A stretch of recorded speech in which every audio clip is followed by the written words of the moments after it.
What happened to the game I love is what the majority of Zero Build players have thought this past season. This cheater situation is completely out of hand. In both competitive tournaments and casual tournaments, over half your games will have a full aimbot cheater. And this doesn't even include people just using walls, a Zen, or even a simple bloom reducer. In the last few Zero Build Duo Cash Cup finals, 45 out of 50 teams were just fully cheating. Now before we go any further, where did it all begin? Zero Build originally began back in March of 2022.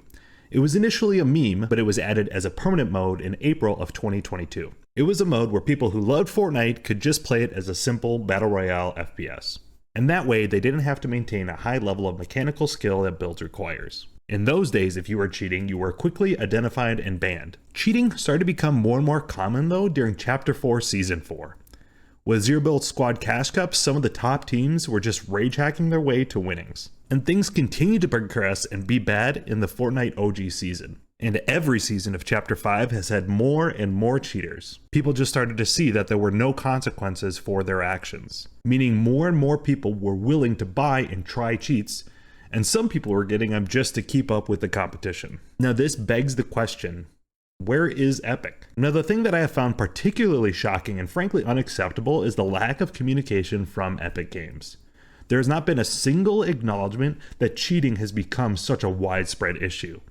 There is no roadmap for future updates, no Trello board links, and a clearly organized attempt to not respond to any cheating comments on social media. Just take a look at the Fortnite status Twitter account. They respond to game crashes, quests not updating, and the 15 Star Wars collab issue, but they'll never respond to cheating issues. The only action they ever really seem to take is during FNCS, and even then it's not until the latest rounds of the tournament. I can almost promise you larger Fortnite creators cannot speak on this issue due to their relationship with Epic Games. The saying of "do not bite the hand that feeds you" rings true here. Now some of these large creators have just stopped playing Zero Build competitive altogether. Gone are the days of thousands of people tuning in to the largest Fortnite streamers playing every region of these Zero Build Cups. Could you imagine a Tfue, Cypher PK, or Ninja streaming all of these cups and the rise in popularity that the game mode would then receive? Now clearly Epic has different priorities here. They're dumping tons of money and resources into the Epic Games launcher with new games added to the library. They're developing and pushing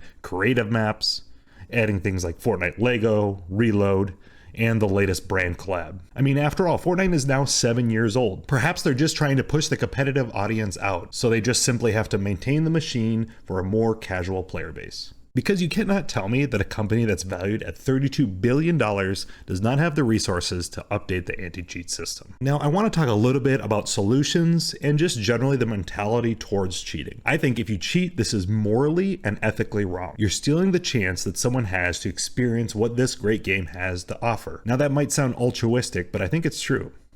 Even the prize money aside, do you remember when you first started gaming?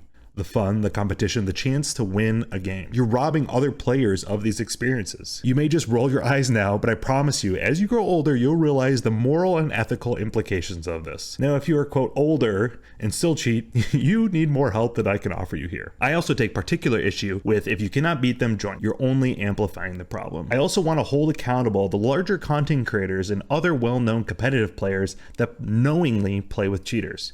You have people and fans that look up to you. You are showing them what's okay and what's not. You're showing them how to play the game. You have a responsibility here to be a good example to them, and you know exactly who you are. Now, there have been talks about potential solutions to the problem. Things like a higher account level, a small team perhaps manually reviewing cheating reports, having no cash prize pools for Zero Build at all, or prize pools where you maybe have to pay to enter to compete. But in my opinion, all these are just small fixes to the larger issue at hand. The anti-cheat has to be overhauled or the competitive mode is dead. People have and will continue to quit the game. So a few final thoughts. Where is the reward to the person who actually wants to improve? What is the point of VOD reviewing, aim training, and practicing if you're just getting aimbotted half your games? Then in your finals, nearly all of them you're getting aimbotted. The average player should at least have a chance to improve, to practice, to learn, and to compete on a fair playing field. Now, I really do not think this is too much to ask. I love this game and the small subset of the Fortnite community. I want to see it grow, flourish, and succeed. but it cannot in its current state. I want to know I simply died to a better player or better strategy, not to someone cheating. I don't want to have it in the back of my mind that I need to play differently because there's a cheater in my game. I don't want to tank storm and stack whites so I just don't die to this person. Now, I would love to hear your thoughts too. How have your last few tournaments gone? Is there a real solution to this problem? Are there maybe other elements of play here to consider? Let me know in the comments. Thanks for watching.